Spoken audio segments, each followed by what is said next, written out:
ராம் ராம். வாழ்க வளமுடன். Voice of காஞ்சி நேயர் அனைவருக்கும் இனிய மாலை வணக்கம். இன்னைக்கு வீடு, மன, சொத்து பிரச்சனை, நில தகராறு, என்கிட்ட எனக்கு சொந்த வீடு இல்லை அப்படிங்கிற வாளுக்கு ஒரு பெரிய பரிகார ஸ்தலம் என்ன அப்படின்னா திருச்சி மண்ணச்சநல்லூர் பூமிநாதன் கோவில். அந்த பூமிநாதன் கோவிலை பற்றி பார்த்துக்கலாம்.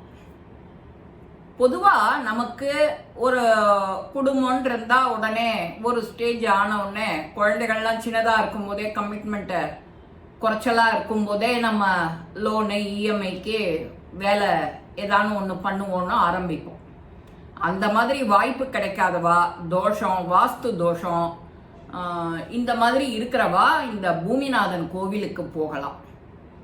அப்புறம் அந்த பூமிநாதன் கோவிலுக்கு போகிறது எப்படி போகிறது?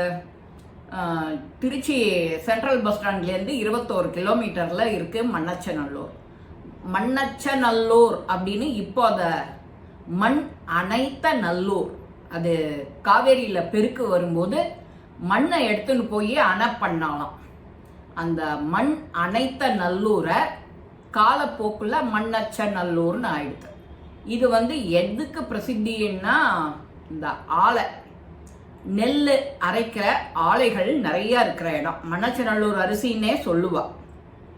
மண்ணச்சநல்லூர் அரிசி ரொம்ப விசேஷம். அதே மாதிரி இங்க பூமிநாதன், இந்த தர்மசம்பர்தினி உடனுரை ஸ்ரீ பூமிநாதன் இங்க ரொம்ப விசேஷமான கோவில். 3 முறை வலம் வரணும். ஒரு தேங்காய், 2 வாழைப்பழம், ஒரு மாலை, அதோட நீங்கள் புறப்படணும். புதுசாக மஞ்சள் வஸ்திரம் 2-3 நம்ம வேண்டிக்கிறோம் இல்லையா, நேர்த்தி கடன் பண்ணிக்க, அதுக்கு முடிச்சு போடுறதுக்கு 3 மஞ்சள் துணி.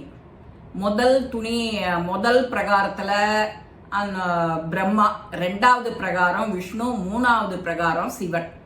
இந்த மாதிரி பிரகாரம் பண்ணிட்டு வரும்போது முதல் பிரதட்சணம் ஒன்றும் பண்ண வேண்டாம், வேண்டிட்டு போகிறோம். 2வது பிரதட்சணத்தில் வன்னி மரத்தடியிலேருந்து கொஞ்சம் மண் எடுத்து அந்த மஞ்சள் துணியில் சுற்றிக்கிறோம். வேண்டிட்டு குலதெய்வத்தை நினச்சிண்டு, அப்பா பூமிநாதா, பூமி எனக்கு ஒரு வழக்கு வியாஜியம் இல்லாமல் தோஷங்கள்லாம் நிவர்த்தியாகி இந்த மாலையோட உனக்கு என்னோட பிரேயரை அர்ப்பணம் பண்ணுறேன் அப்படின்னு சொல்லிட்டு நாம் வேண்டிட்டு பண்ணணும். இந்த வேண்டுதலை பண்ணி ஒரு குறிப்பிட்ட இந்த 3லேருந்து 5 மாசத்துக்குள்ள உங்களுக்கு காரிய சித்தி ஆயிடும். அங்க என்ன ரொம்ப விசேஷம்னா, தர்மசம்பர்தினி கோவில்ல ஒரு வெள்ளிக்கிழமையும் சாயங்காலம் 6:30லேருந்து 8:30 மணிக்குள்ளர விளக்கு பூஜை நடக்கும். 8 பேர் தான் பங்கெடுத்துப்பா. அந்த 8 பேர் பங்கெடுத்துட்டா ஸ்ரீ லலிதா சகஸ்ரநாமத்தோட 1008 நாமாக்களை அங்க அர்ச்சனை பண்றது விசேஷம். அம்பாளுக்கு முன்னாடி மேரு இருக்கும். இதெல்லாம் ரொம்ப பிரசித்தியான கோவில், பழங்காலத்து கோவில். அதனால வைப்ரேஷன் ஜாஸ்தியா இருக்கும். நம்மளோட முன்னோர்களே போயிருக்கலாம் அந்த கோவிலுக்கு.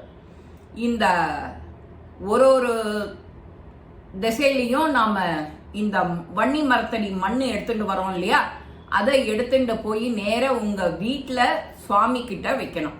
சுவாமி கிட்ட வச்சுட்டு வேண்டிட்டோ, நீ உனக்கு உங்களோட வயலோ வீடோ என்ன எங்கே போகணுமோ அங்கே போய் இந்த மண்ணை சேர்ப்பிக்கணும். திரும்ப அங்கேருந்து கொஞ்சம் மண் எடுத்து நீங்கள் மஞ்சள் துணியில் சுற்றின்னு பூஜையில் வைக்கணும். நீங்கள் அடுத்த முறை இந்த உங்கள் காரிய சித்தி ஆன உடனே கோவிலுக்கு போகிறீங்களோ இல்லையா, அப்போ இந்த மண்ணை எடுத்துட்டு போய் அந்த வன்னி மரத்தடி இதில் போட்டுட்டு, அப்பா எனக்கு எல்லாத்தையும் காரிய சித்தி பண்ணி கொடுத்த அப்படின்னு சொல்லி உங்களுக்கு என்ன பண்ணணும்னு தோன்றதோ, அபிஷேகம், அந்த குருக்கள் மாமா சொல்லுவார், உங்களை கைட் பண்ணுவார். உங்களுக்கு என்ன விதமான பிரச்சனைங்கிறத நீங்கள் மனமுருகி சுவாமி காதிலையும் அம்பாள் காதிலையும் போட்டுட்டு வந்தால் போகிறோம். உங்களுக்கு அந்த பிரச்சனை ஒரு சுமையாகவே தெரியாது, ஈஸியாக முடிஞ்சிடும். இந்த சொத்து வழக்கு, வீடே எனக்கு இன்னும் அமையலைங்கிறவாளும், யாருக்கு என்ன மாதிரி வேணுமோ அதை ப்ரேயர் பண்ணிண்டா அங்கே நிவர்த்தி ஆகும். ஒரு கிழமையிலையும் ஒரு மாதிரி. இது நீ எப்பப்போ போகலாம், உன்னோட பிறந்த கிழமை அன்னைக்கு போகலாம், இல்லைன்னா உன்னோட பிறந்த தேதி அன்னைக்கு போகலாம்.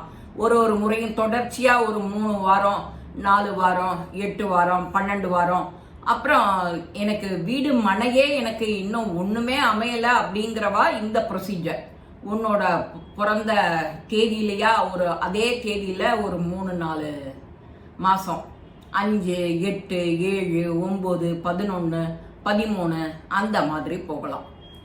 இல்லை பௌர்ணமி வெள்ளிக்கிழமை, இந்த குத்துவிளக்கு பூஜை சொல்கிறேன் இல்லையா, பௌர்ணமி அன்னைக்கு குத்துவிளக்கு பூஜை ஒரு வெள்ளிக்கிழமை இருக்கணும்.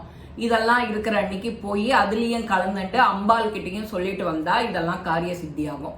ஒன்னொன்னுலேயும் இந்த சம்பிரதாயம் அந்த குருக்கள் மாமா சொல்கிற மாதிரி நாம் செஞ்சோம்னாலே நமக்கு பரிபூர்ணமாக இந்த கிருபா கடாட்சம் நிச்சயம் நடக்கும். அந்த மண்ணச்சநல்லூர் கோவிலுக்கு போகிறது எப்படிங்கிறது உங்களுக்கு சொல்லிட்டேன். நீங்கள் ரெட் டாக்ஸி புக் பண்ணிட்டு போகலாம், இல்லை கோவிலுக்கு மண்ணச்சநல்லூர் கோவில் போகணும்னு சொன்னாலே அங்கே உங்களை ட்ராப் பண்ணிடுவா. இந்த மாதிரி வசதிகள்லாம் இப்போ இருக்குது. நீங்கள் போக வேண்டியது மட்டும்தான் உங்களுடைய வேலை. ஆனால் ஒரு மாலை கண்டிப்பாக இருக்கணும், தேங்காய் வாழைப்பழம் ஊதுபத்தி சாம்பிராணி இந்த மஞ்சள் துணி முக்கியமாக இருக்கணும். ஒரு 5 ரூபாய் காயின் ஒன்று நீங்கள் உங்கள் வீட்டில் இந்த 3வது பிரச்சனை வரும் இல்லையா, பிரம்மா விஷ்ணு சிவன், அந்த சிவன் நம்ம பிரதட்சணம் முடிக்கும் போது அந்த 5 ரூபாய் காயினை வச்சு முடிஞ்சு அதில் வேண்டிகிட்டே எடுத்துகிட்டு வரணும். அதை உங்கள் வீட்டில் கொண்டு வந்து வைக்கணும். அந்த வீட்டில் கொண்டு வந்து வைக்கும்போது தினம் நாம் எழுந்துக்கிறோம், ப்ரேயர் பண்ணுறோம், விளக்கு ஏற்றுறோம், அது மாதிரி தினம் அதை ஒரு தடவை நினச்சிண்டு நீங்கள் பூமிநாதனை நினச்சிண்டு செஞ்சோன்னா இந்த பரிகாரம் உங்களுக்கு வெற்றிகரமாக அமையும். யார் யாருக்கு அது 2வது புத்திர பேர் இல்லாதவா திருமணம் ஆகாதவா கூட இந்த பூஜையில் கலந்துக்கலாம்.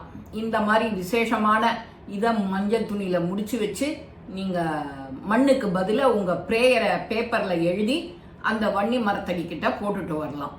இந்த குழந்தை பேர் இல்லாதவாலும் சரி, திருமணம், வேலை, எல்லா விதமான பரிகார ஸ்தலமும் இதுக்கு உண்டு. ஆனால் ரொம்ப பேர் வாய்ந்தது இந்த பூமிநாதன்கிறதுனால பூமி சம்பந்தமான என்னென்ன உங்களுக்கு தெரியுமோ, அதில் சொத்து பிரச்சனை இருக்கலாம், பந்துக்களோட பிரச்சனை இருக்கலாம், இவன் சரிம்பா இவன் மாட்டேன்பா, அந்த மாதிரி எனக்கு இன்னும் வீடு தாமசம் ஆகிட்டே இருக்கு, கட்டின்னு இருக்கேன், எனக்கு பணம் இல்லை, சரியா ஃப்ளோ இல்லை, அதனால எனக்கு முடிக்க முடியல, எனக்கு இதை முடிக்கிறதுக்கு அமைச்சு கொடு, எல்லா பூமி சம்பந்தமான எல்லாத்துக்கும் நீ பூமிநாதனை நினைச்சு ப்ரேயர் பண்ணி ஒரு 5 ரூபாய் முடிஞ்சு வச்சுட்டு நீ ஆரம்பிச்சாலே போறோம், அந்த காரியம் சித்தி ஆயிடும். இந்த மாதிரி விஷயங்கள் என்னோட உறவினர் ஃப்ரெண்ட்ஸ் எல்லாரும் சொல்லி எனக்கு சித்தி ஆயிருக்குன்னு சொன்னதுக்கு அப்புறம் நான் உங்களுக்கு இதை பதிவு போடுறேன். எல்லாருமே இதை பயன் பெற்று கமெண்ட்ஸ் பாக்ஸில் சொல்லுங்க இது உங்களுக்கு நன்னா இருக்கு அப்படிங்கிறத. இந்த பதிவு உங்கள் எல்லாருக்குமே பிடிச்சிருக்கும். அங்கே குருக்கள் மாமா என்ன சொல்கிறாலோ அதே மாதிரி அந்த பரிகாரத்தை விடாத பண்ணணும் கிரமமாக, அதுதான் முக்கியம். இந்த பதிவு உங்கள் எல்லாருக்கும் பிடிச்சிருக்கும். லைக் பண்ணுங்க, ஷேர் பண்ணுங்க, பெல் பட்டனை கிளிக் பண்ணுங்க, சப்ஸ்கிரைப் பண்ணுங்க, கமெண்ட்ஸ் பாக்ஸில் கமெண்ட்ஸ் போடுங்க. ஸ்ரீ மகாபெரிவா திருவடிகளே சரணம். நல்லதே நடக்கும்.